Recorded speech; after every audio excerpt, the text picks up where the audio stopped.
The 60-piece BBC Concert Orchestra. The 40 voices of the London Chorus. A night of the music of the movies. We're going to be taking people on a journey from the classics through to the modern day. Ahead of this year's Oscars, Film 2014's Dame Lee presents a night of award-winning film music. It's going to be so nice to celebrate the soundtracks and the composers who have contributed to some of these golden moments in cinema. One of the joys of Friday night is going to be hearing these incredible compositions performed by a full orchestra. Genuinely quite special. Friday night is music night, and the winner is Friday night from 8 on BBC Radio 2.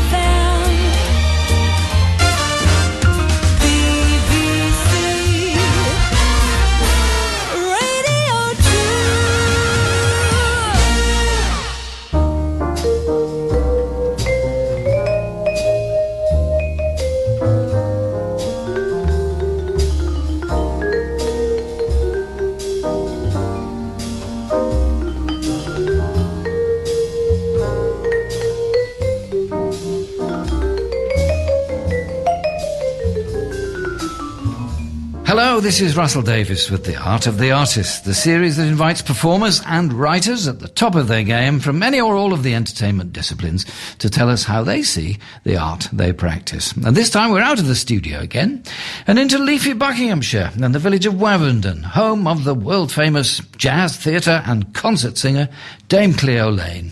And we'll be talking about the art of keeping British music, all sorts of British music, from pop to deepest classical, alive and well. Cleo, thanks for having us here. Oh, it's a great pleasure. I suppose I've got to eventually tell you how our stables... that would be... And it wasn't horses. The great stable theatre coming in, yes. Nothing to do with horses. We'll get to that, but first the house here, the old rectory. It's one of the loveliest I know just to be in, and it has many memories for me, but for you... I mean, how long have you been here? Since 69, is it? Yeah, something like that. I to find out the dates of everything that I do, I have to go to the toilet. There are things sort of on the wall with dates and I think, that's when we started, or that's when we gave up, or whatever. Yes. And when you first moved in, your children, it was with you, your children, your late husband, John Dangworth, but you had huge houses full, because sisters and brothers as well. Oh, yeah. Christmas was quite exciting, I suppose, for the family, because that's when we really met up. It was my mother-in-law, John's mum, of course, and my father, who were the musical people that kept things going. My father sang. He was a very good singer. And John's mum was a pianist singer, but she used to do a lot of choirs, attend to choirs. It's hard to imagine you outside music, but how many jobs did you have before music took hold of your life, as it were? 'Cause there were quite a few, weren't there? What was my first job? My first job was apprentice to hairdressing. You wouldn't know it looking at my hair. But that was my first. My mother thought that the children should have some sort of trade or something. She was a very sensible woman in that respect. And my sister was a tailor, became a tailor. And I became an apprentice hairdresser. And that was the start of my working life, very early, because I left school at, I think, 14 or something like that. 14, really? 14 or 15, something, yeah.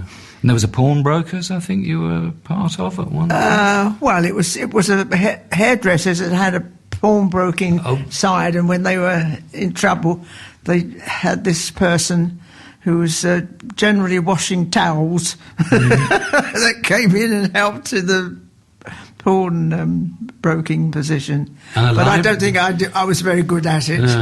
I gave a lot of money away that shouldn't have done. It is a bit of a specialised trade. It is, and I was not the least bit specialised. But there was a library, I think, of some sort, a chain library? Yeah. I did a lot of reading there, because the public didn't come in in vast numbers. And so I made up the time by reading. Another thing you did very young was to get married and have a child and so on. Oh, yeah. Well, not very young, really. 19, 18, 19. Yes, yeah. That's not very young. I suppose, no. When you think about some of the people that have them at 15. Oh, sure, yes. Today and even younger. Yeah.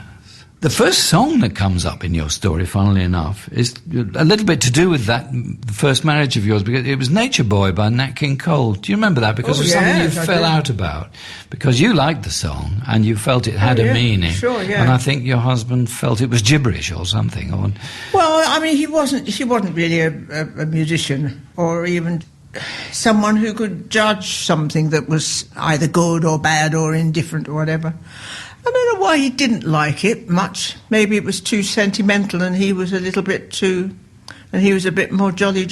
Yes, it was sort of would-be mystical sort of song, yeah. As you began to sing publicly and the chance came eventually to audition for the Johnny Dankworth 7, as it was at the time, had you heard of them, really? No. I knew nothing about Dankworth. I knew nothing about really jazz. So I learnt everything I know about jazz and musicians who play it from the musicians that I was working with, the 7, Dankworth 7. They were my virtually teachers, I would think. Yeah. They were my teachers of the world of jazz and so on. And when we were on the road and we got back quite late, we quite often went to one of the boys' home or flat or whatever, a room, and play records. They would put their favourite records on, and that's another way I was instilled with all this stuff that I'm still singing. Yeah. But when you did that informal, well, I suppose in a way it was quite formal audition for John, there was only 2 of them there, wasn't there? Probably Bill Lesage played piano for you. When John wasn't even there when I auditioned. I mean, this is me, this naive sort of, not country girl, but certainly backwaters girl. I don't know how you could describe me, really, but I certainly had nothing to do with jazz and didn't know the names of all the people that eventually I would just roll off. They would just roll off my tongue. Yeah. But you auditioned good songs. I think Embraceable You was one of them. Oh, sure. So where would you have picked that up, for example? From the radio, really. Yeah. And a love of Nat King Cole. I used to love his singing. Was it £6 a week they offered you in the first instance? That's what they offered me, 6, and I don't know why. I mean, it was Cleo who would have loved this job and would have done it for 2pence. And I said, make it 7. And they went for that.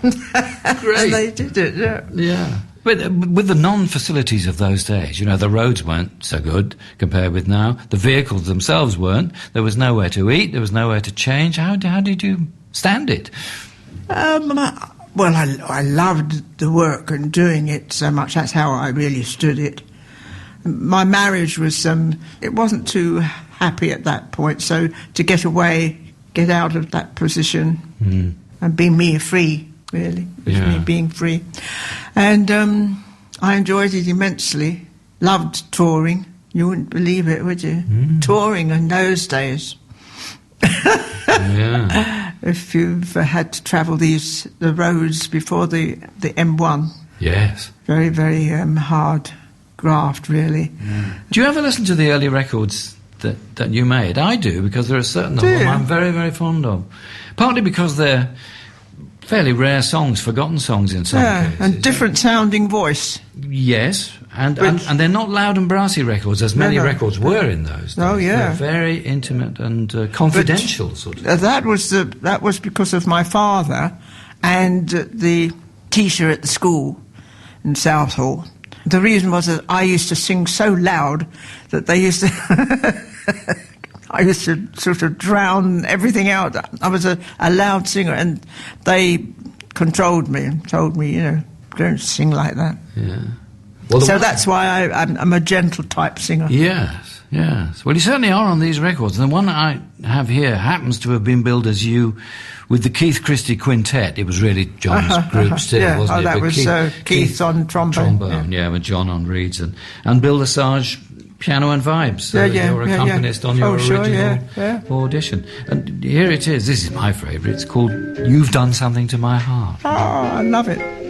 You've done something to my heart, some strange something to my heart. When we meet, even in the street, I feel, hear the beat of my heart.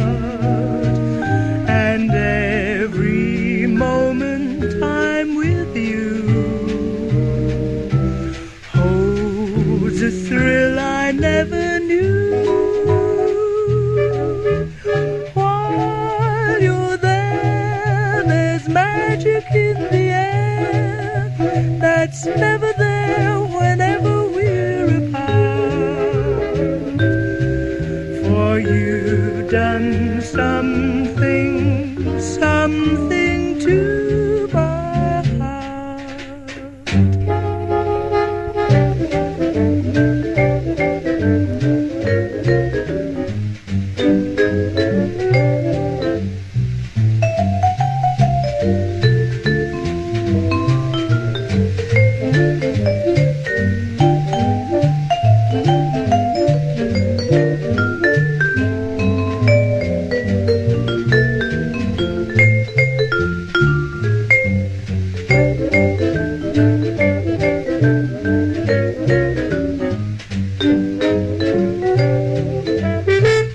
A British song, You've Done Something to Yes, My Heart. it wasn't the. I think the album was called Cleo Sings British. Was it? Oh, was that the one? I think Yes, it might have been. Right, yes. But nobody sings that song now, and I think it's a great No, song. it is lovely, isn't I it? wish they would, yes. I'm going to bring it back. Yes, I'm going to put it on my next recording, yeah. which I'm trying to get together. Great. So that would be good, wouldn't it? Yeah, it Put would. that on, and I'll give you a plug. Smash it. I accept that very gratefully.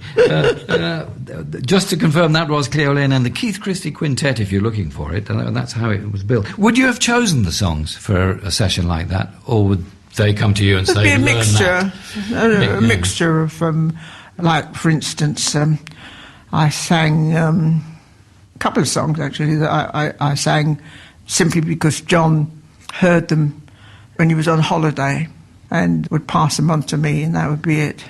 But aside from your contributions, the musical diet would be mainly bebop and Charlie Parker type numbers and things from New York. And ballads. Lover Man would be an sort of, example, yeah. But you sang some difficult songs. You recorded Lush Life, which is a heck of a song. Absolutely. Is that hard? I never thought anything was hard. No. I think it's very hard. It's a very long song. For one thing. But never thought anything was hard. I mean, when I think back now to some of the things I did, like the 7 Deadly Sins and I used to go into this little room off this big room, and the kids used to come in and want to be with me, of course, and I'd say, you come in and you can sit there and not say a word. You can listen, but don't say anything. This was me learning something that I had to do. And then at dinner time, in the evening, they would know it. Yeah. It had all gone into their brain boxes, and they were far superior to me. Amazing, isn't it? Yeah. But while you were suffering the indignities of the road and so on, and especially when the Dankworth Seven became the big band, which had been his ambition for a long time, hadn't it? Was there a frustration building up that you hadn't been able to do other sorts of work? Because stage work, I think, had been in your mind ever since a child, because you were very impressed by theatrical performance. I was interested in theatrical things, but I don't. But because I wasn't trained, I never sort of put myself forward for auditions or something like that. And how that all came about, I really don't know. It was at the Royal Court Theatre, and they wanted somebody to play this West Indian, and I certainly didn't have much West Indian in me. My father, I can't remember my father talking with a West Indian accent, but he was very strict about how you talked. You know, if I dropped a T at the end of a word that had a T, I would know it. He was he was a toughie in that respect. Yeah. So I had I suppose, elocution lessons from him. Yes, indeed. Daily. Mm-hmm. Yeah. So did you have to undo a bit of that for the part that you played? It was Flesh to a Tiger, wasn't it? It was West Indian, and luckily a lot of West Indians in the play, and they put me right. But that made a great furore, didn't it, that play, Flesh to a Tiger? I mean, Olivier came around after the first night and things like that. Oh, yeah. I was quite surprised, really, because he was Miss Know Nothing about acting, and all these great actresses and actors coming in. I'm sure it was to see the play or something like that. Well, if you were in the lead, I mean, you leapt right to the top. Oh, sure, yes. Quick. Yes. Yeah. I've had many sort of lucky chances like that in my acting career, as it were, that I shouldn't really be, I wasn't really trained to do. But there was one, it was the Seven Deadly Sins, I think, that Lottie Lanier was supposed to do it, and they hired me to sort of cover her in case she wasn't very well. And it's a great showpiece, of course, of Kurt Weill music. It's a wonderful thing. It is, and it's quite wonderful. And beautiful. I love the music. Once again, I was thrown into doing this, and it was completely alien to what I had been listening to and what I really wanted to do. But for some reason or other, these sort of things plopped into my lap. Yes. Because the only Kurt Weill song that most people knew at that time was Mac the Knife, wasn't it? That was the only thing. Because Louis Armstrong had done it. Yeah. It's very odd, really. You're stuck. You're stuck with one kind of music like jazz, and yet, when I was in the free world of earning a living, it was not jazz that was given to me to sing, like Seven Deadly Sins. A little story about Lottie Lanier. Well, she obviously didn't like anybody else singing that part except her. They wanted me to broadcast it, and she said no. Oh, really? Yeah. Well, she was Mrs. Kurt Weill, I suppose, and that was the... Of course, and she had the... She felt it was her stuff. It was her thing, and she didn't want anybody else to sing it except her at that stage in her life. So I didn't get a chance to record it or even appear on... They wanted me to do it on radio, on television. But she wouldn't agree. But why they didn't have her, I don't know. Hardly anybody remembers her singing now. They all know her as Rosa Klebb in the James Bond movie. Oh, yeah. That's the only thing. Yeah.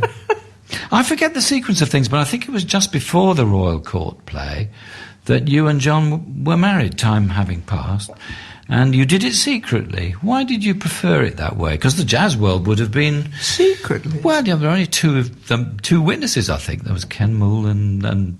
Yeah. Oh, I mean, it was John did that. I wouldn't have done it secretly. No, because everybody would have loved it. It was... I would have thought so, but...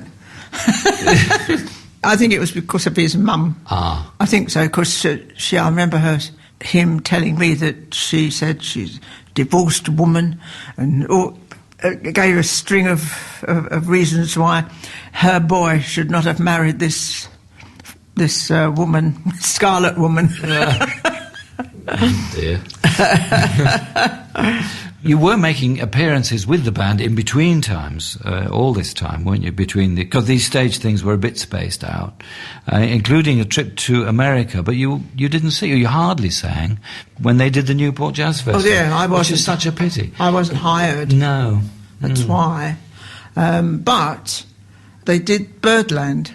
The band did Birdland, and John said at the time, "Do you fancy singing a song?" So, of course, I said yes, I'll have a go. And it was one of those songs where you come to a bit of a clash with the writing of an American writer, rhyming English and American. They pronounce their words different and so on. So, and I had made a kind of rule in my head, because everybody was singing with an American accent.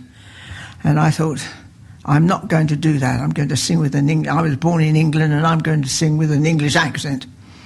And so there was a clash of rhyming in this song. Yes. Romance is one that... It was romance. Was it romance? Yeah, but it often causes trouble, that word. Because it's romance and romance. Romance, yes. which is a load of rubbish. And I used to get over that by acquiring a slight Scottish accent. That's clever. But I hope so. I hope I got away with it a bit. Wasn't Ella Fitzgerald in the audience for that gig at the Birdland one? Yes. And we met in the toilet after I went, and all she did say was, "You've got good legs, haven't you?" That was nothing about my singing or my voice. I see. But I'm sure that compared to her, I did have good legs. Not her strongest suit, that's true. Not her strongest suit. No. Wasn't mine either, but much stronger than Ella's. But we became good friends. Yeah. And not long after that, you did, the band did, a commemoration ball, I think, at Oxford, and that was where they acquired Dudley Moore as a piano player. Oh, yeah, well... What happened there? Did he ask to sit in, or what was he? No. He was performing in his own right. Oh, yes, it was... I think they had entertainers all right through the night. That's right. They always did. Like till 6 o'clock time, till breakfast time, and he was involved in that. Mm-hmm. And we couldn't see who he was or what he was because he was behind the upright piano. Yeah. Didn't have a grand or anything like that, so we couldn't see who he was or what he was. It was usually intense, so you could hear people without definitely seeing them. intense. Yeah. And he was playing very much like Art Tatum at the time. Was he? Oh, piano-wise, yeah. Yes. Skittering runs down there. And we went over to sort of congratulate him and say hello. And we discovered this tiny bloke. And that was the reason why we didn't see much of him. And within a matter of months or weeks? He was in the band. He was in the band, Yeah. But it was a very, very good. I mean, he was an ideal because anything that John put in front of him, he was capable of playing immediately. Yes. Because he'd been, an organ scholar as well. Oh, yeah, that's what he was, Yes. Well, you later made a much-loved album with Dud, and I want to play a particular track from it because it's the one song that you and I have in common in terms of performance. I'll tell you why. Although it is a very sad story. Towards the end of his life, as you know, he was suffering from that awful thing, progressive supranuclear palsy, I think it was called. The only person who could remembered that and could pronounce it all was John. Well, yeah. What was it, John? A horrible disease that takes away all your bodily capabilities one by one. It sort of subtracts them from you. They thought that he was drinking. Yes, they thought he was drunk. Yes, but it was this thing. Yes, and I was part of a team. I wrote and did the interviews for a film about his musical output because with him in his illness, because he was very keen that be remembered, not just for comedy and Hollywood stuff. Sure, yeah. So we spent some time with him in America and in Canada. And in a break filming one day, he was sitting at the keyboard. He wasn't able anymore to do any of those runs. You mentioned Art Tatum, nothing of that. But what he could just about do was block chords like that together. And so he was able to get through a piece like his famous blues tune, Strictly for the Birds. Oh, right. And because there are no proper words to it, he was also able to sing it after a fashion. Yes. And I was leaning on the piano. And I sang along with him when we did the whole number. You knew it? Yes, I knew it very, very well from his recording. Yeah. And he really enjoyed it, you could tell, and so did I. But every time I hear the recording you made of him, with this tune, I think I think very sadly it may have been his last try at doing that number. Really? Yeah, because very soon after that... I didn't realise that he was that ill. Yeah. Oh, anyway, lovely. On a happier note, here is Strictly for the Birds. Do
Cleo Laine and Dudley Moore, piano and chirping.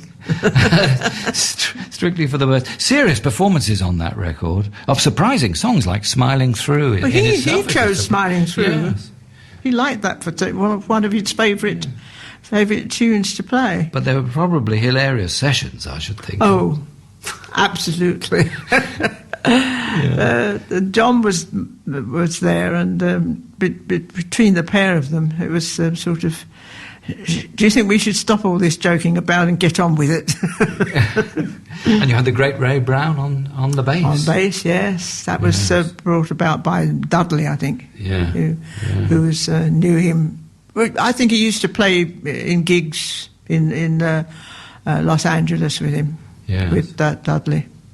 Married at one time to Ella Fitzgerald, just to tie up the loose ends. Absolutely, yes. The next thing to get in the way of your career development, in the nicest possible fashion, was family, of course, because you had 2 children. Uh-huh. Well, I only had one at that time. Yes, but another one followed not too long after. And when I was married to when I got married to John. I mean, you had Stuart from the earlier time, but yes. But oh, yeah, and I had this bass player. I produced a bass player. That wasn't his original intention, was he? He wanted to be a clarinetist like his dad. I don't think he had any intentions at all, really. He wanted to be a rock. It was normal to have an electric bass and try to be a rocker. And I think he probably would have achieved his ambition, except that John and I said, look, you can go down and earn your living down at the garage, pumping up gas, or go over to America and go to Berkeley. And he chose Berkeley. Uh-huh. And it was there that he got the love of the bass, and the acoustic bass rather than the electric bass. Just in case anybody doesn't know, we are talking about Alec Dankworth, one of the finest bass players now in this country. Does he ever play the electric bass? But I think he did something recently. Who was he working with? Ginger Baker. Oh, really? He was working with. Oh, right. Yes, so I think he probably would have had to have played the electric bass at some point or other. Yeah. But I don't think it's it's not a great ambition. No, anymore. No. But the work you were doing outside jazz now, with theatre and so on, it was wonderfully diverse.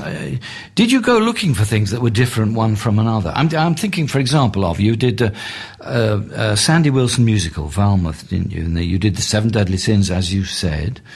And then you had a great burst of telly to do, where you did all manner of great American songbook songs which you had to learn in a hurry. That was intriguing. Yeah. So you're doing so many different things, and yet there were still critics who thought you should be either singing blues or calypsos or something, and none of this other stuff. I mean, but all these things really, just dropped into my lap. I never went searching for them at all.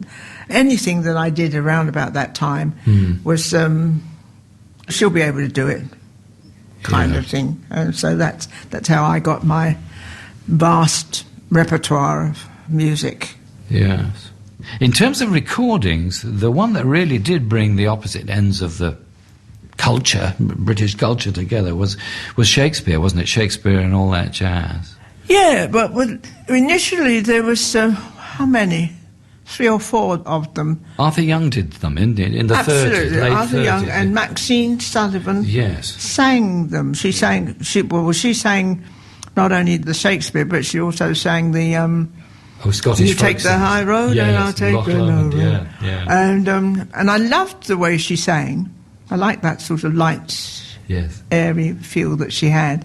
So there might be an influence there. I don't really know. I don't listen to her anymore. Because you did 1 or 2 of the Arthur Young settings yourself, didn't you? Oh, yeah. Before John had really got absolutely. Going on but John's settings were so refreshing and different. And you carried on singing them, presumably to this day, some of them. Oh, yeah, I still sing them. People require them. I've done a whole programme of them. Yes. Of just them and some of the poems, other poems. There's a record of it, of the whole thing. I think it's called Word Songs.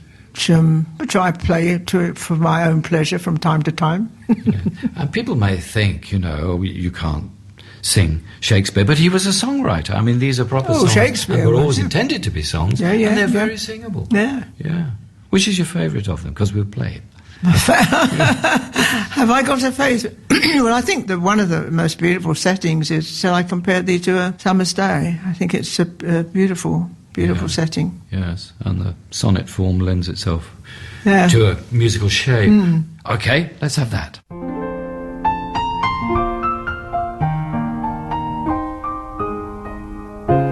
Shall I compare thee to a summer's day? Thou art more lovely and more temperate. Rough winds do shake the darling buds of May, and summer's lease hath all too short a day. Sometimes too hot the eye of heaven shines, and often is his gold complexion dimmed,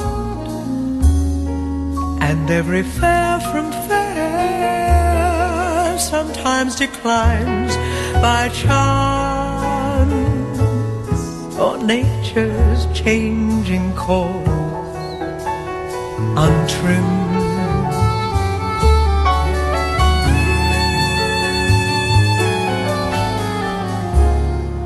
But thy eternal summer shall not fade, nor lose possession of that fair thou owest. Shall death brag thou wanderest in his shade, when in eternal lines to time thou growest. So long as men can breathe or eyes can see, so long lives this, and this gives life to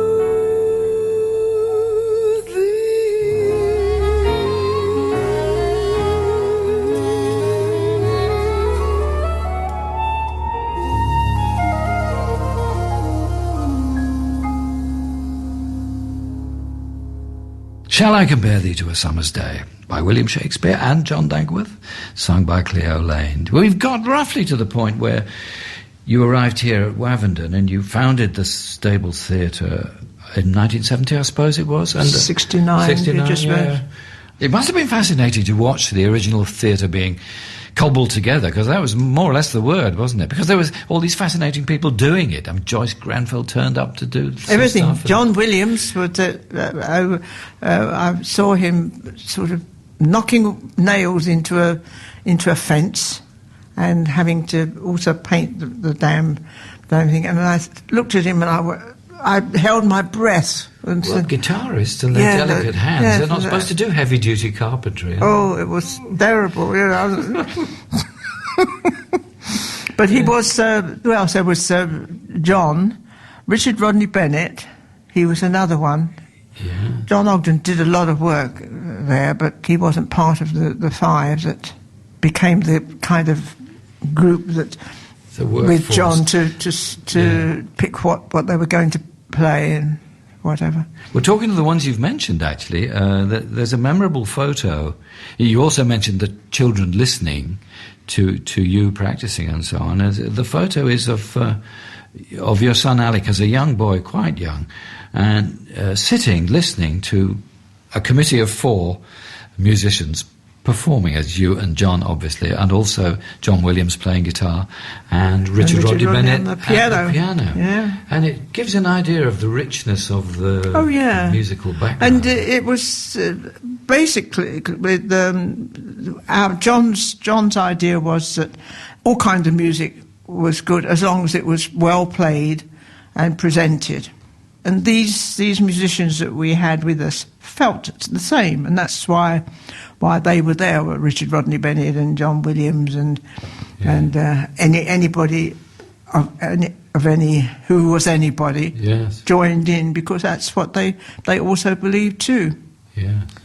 And they all like to party as well. And they like to party. Been to one or two of those, isn't it? It was marvellous because your garden parties, you'd get, Bob Monkhouse bumps into George Shearing and stuff like yes. that. Great mixture. And of course, in the old days, Princess Margaret was a great she loved all those parties and the sort of photos of her attempting to do a rumba or a tango or whatever. Yeah. But that photo of Alec looking at you all, it gives an idea, a lot to live up to, with all these great players on the site. Yes. Well, it was only the other day, I think the photo came about, you said, there were some amazing musicians I was sitting there listening to. Yeah. They are for him today, but then they were just musicians who were just playing. Yes. Didn't mean anything what they were playing or what. I guess so, yes. Was it about then that you overheard, I think it was, John Williams playing Cavatina, which was just an instrumental piece at that point? No, he was practicing it in his home. We used to go there to either rehearse something or generally it wasn't a social visit. It was something to do with music when we went there. And that's when I heard him practicing. He was practicing it. And then I asked him, were there any lyrics to it? And he said no. He said, so I just said, do you mind if I have a go at it? And he said, be my guest. He couldn't care less whether there were lyrics to it or not. But of course it took off hugely. Yes, everywhere. It did. Yes.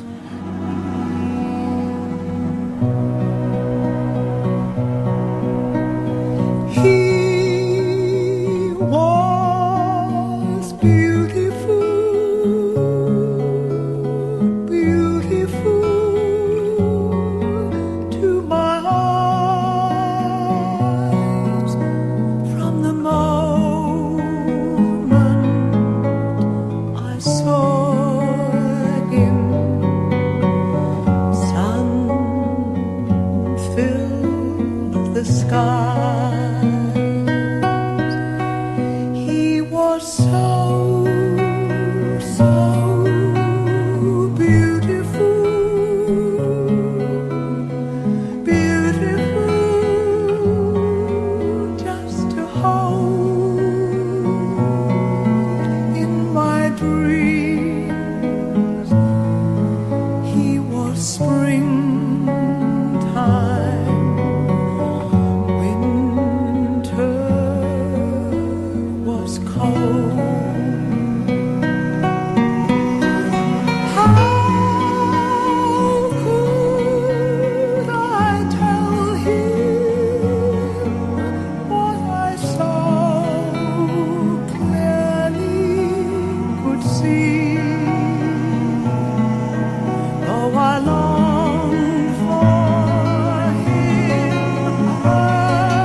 Cleo Laine and John Williams. I wouldn't have dared to ask you, Cleo, who he was, but Marion Montgomery did, didn't she? And you gave her an answer. You said he was a composite or something like that. I can't remember what he was. There was no one. There really wasn't anybody except that John was there when I wrote it in Malta. Ah. So I can't think of anybody in Malta at that time that I had a fancy for or anything like that. No. But that's where I wrote it. Yes. In the garden. And are you fussy about lyrics in general? Are there songs that you think, I wish he hadn't quite put it that way, or that's not good to sing? I'm not fussy about them. No, if I can get away with it. I wouldn't touch a song that I thought didn't suit me or I didn't like. It's not a big deal thing, I just like songs, like certain lyrics. Stories, I like stories in lyrics if possible. And it's wonderful if you find something that you can live with all the time. In this business, that if you get a hit record or a hit song, you have to sing it ad nauseum, whether you like it or not, on your concerts, etc. Well, I didn't have to think, oh dear, is this damn song coming up again, which I don't like. Yeah. I liked it. Most of them I liked. Now, the climax to your stage career, your legit stage career, was yet to come. That was Showboat. 2 words. I always insist on 2 words, and I'm glad you do in your book as well. Showboat. Showboat. Yeah. Yes. And which ran, 900-odd performances? It was the longest running showboat ever. Was it, of all? Really? Gosh. All of them, yeah. Were you okay with long runs? I mean, did the routine suit you? I wouldn't have chosen to do a long run, no. Well, that's kind of being in a 9-to-5 job, isn't Well, it? yes, I would have thought that. But it was great fun. I mean, the cast was wonderful, good fun. And the other amazing memory of it is matinees in general. The elderly people would come in and sing along with you. Because they were like, what person doesn't know he's just my bill. And that thing with the vowel sounds, the American vowel sounds, that came up in Bill, didn't it? Because there were a couple there that you sure. wrestled I had with. to slap myself quite often when I found I was singing English instead of American. And the gentleman who sang Old Man River, Thomas Carey, he was the one who used to keep me on tracks, if I messed about, sang English rather than American. Well, you had every excuse, because it is a lyric by P.G. Wodehouse, and nobody's more English than him. And perhaps his Englishness comes out in the lyrics, but you were able to suppress it. Well, I could have had a good argument knowing that it was P.G. Wodehouse that wrote the lyrics. Yeah. Well, I know you recorded Bill at Carnegie Hall, but let's hear the original cast version, because this was made when you'd just been wrestling with the problem and conquered it. I don't know whether I'd... Well, let's check. Conquer it. Let's check. I used to dream that I would discover a perfect lover someday. I knew I'd recognize him if ever he passed by my way. I always used to fancy then he'd be one of those godlike kind of men, with a giant brain and a noble head, like the heroes bold in the books I'd read. But along came Bill, who's not the type at all. You'd meet him on the street and never notice him. His form and face, his manly grace are not the kind that you would find in a statue. And I can't explain, it's surely not his brain that makes me thrill. I love him because he's wonderful, because he's just my Bill.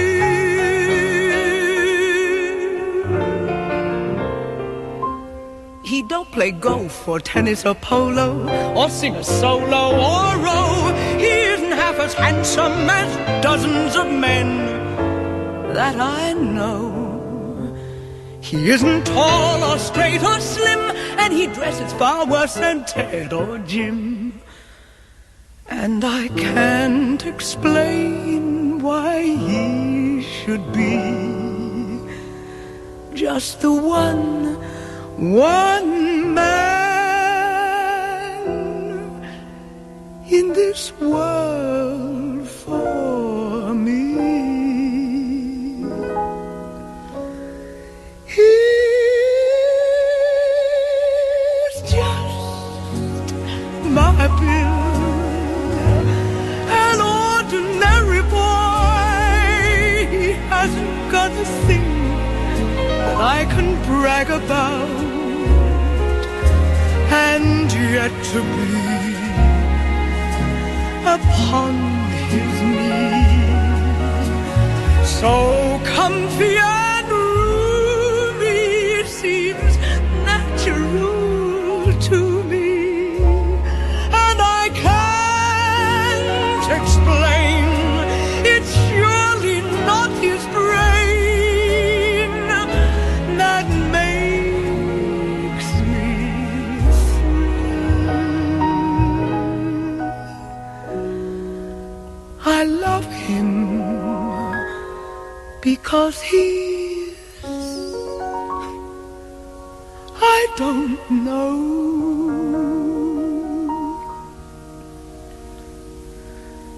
because he's just my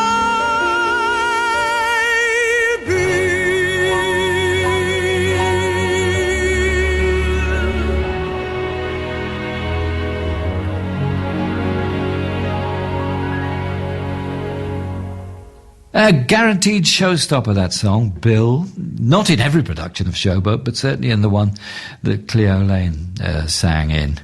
Every night, it was a real every night. Howling Twice on reception, Saturday. Yeah, wonderful, yes. And in all this story, there's John weaving in and out of it with his own projects and you with your projects.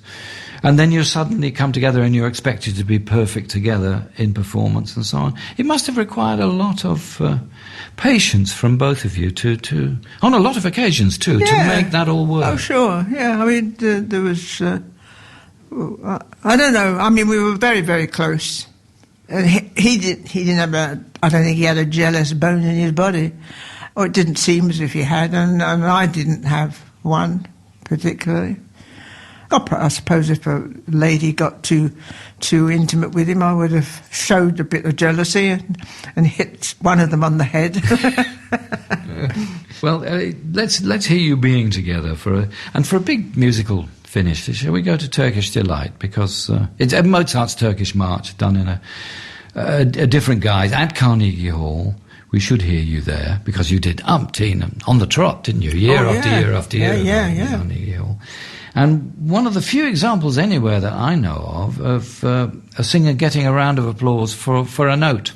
But Tell me what it was. It's quite what was it? Was it E flat above top C or something? But it is quite a note. And if you don't know this piece, I think you'll recognise the note when it comes.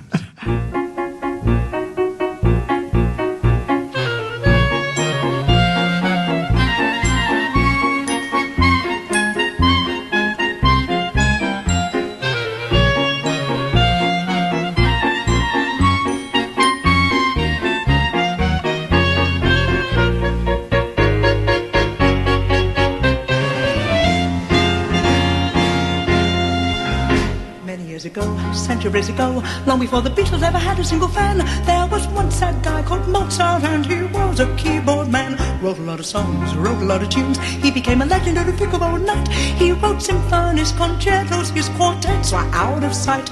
But though almost every single song charted high and charted very long, there was one more thing to be achieved, one more accolade to be received. So he tried again with his busy pen, searching for a tune to put him in the Hall of Fame. And he worked by day and night until at last the moment came. He had found just the ditty for a Cleo Laine recital. Yes, it seemed just the right one, not too slow and not too bright. Mozart found something special for us to swing along to, and we won't rest a moment till we get the darn thing right.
Cleo Laine and John Dankworth at Carnegie Hall with Turkish Delight. I think you told me once that you were actually holding John's hand when you hit that note because you knew it was a bit of a... It was a bit of a stinker. You needed a bit of luck to get there as well. Of course, we're talking about John and his own story came to an end, sadly, 4 years ago, February 2010, and we were all here ready to celebrate the 40th anniversary of the Stables Theatre, in all its glory now, with its new buildings and everything. And you and the family came back from the hospital where he'd passed away, and we had that backstage debate, do you remember, about whether the show could go on or should go on, and you decided, you, the family, that you would do it. Maureen Lipman was, it was a sort of yes, she was a fundraiser, wasn't it? Yes, that's right. And a wonderful performance was given. It was amazing, really, because she said, "Do you really want to go on? Go on, do that?" I said, there's an audience out there who's paid their money to come. Yes. I mean, I did all the right thinking for it, and I said, I don't think that they should be disappointed, and I don't think if you announce it now, it would put a damper on everything. So we'll do it after the concert. So it was only at the end that they knew what you'd been doing and how you must have worked. I was amazed by it, I must say. Were you? Yes. I've suffered a bad bereavement myself since that time, and on that day I would not have been able to do any sort of work at all. In fact, I had a job of work to do in broadcasting. I couldn't do it. Really? But you did it. It was amazing. Yeah, I don't know. I'm just a hard nut. There are a few lines by Joyce Grenfell, and you include them in your autobiography, which we could have consulted on that day, but we didn't. Do you recall them? "If I should go before the rest of you, break not a flower nor inscribe a stone, nor when I'm gone speak in a Sunday voice, but be the usual selves that I have known. Weep if you must, parting is hell, but life goes on, so sing as well." And you did sing. And that was Joyce who wrote that. Yes. Well, as always, it's a huge pleasure to talk to you about your fascinating career, or indeed about anything, because as somebody said to me the other day, you'll always get a straight answer from Cleo. And I always have. I have. Have you got a straight answer from Cleo? So thank you, Dame Cleo Laine, for all your straight answers. And thanks to my producer, Sarah Cropper. This has been a Wise Buddha production for BBC Radio 2, online, on digital radio, and on 88 to 91 FM.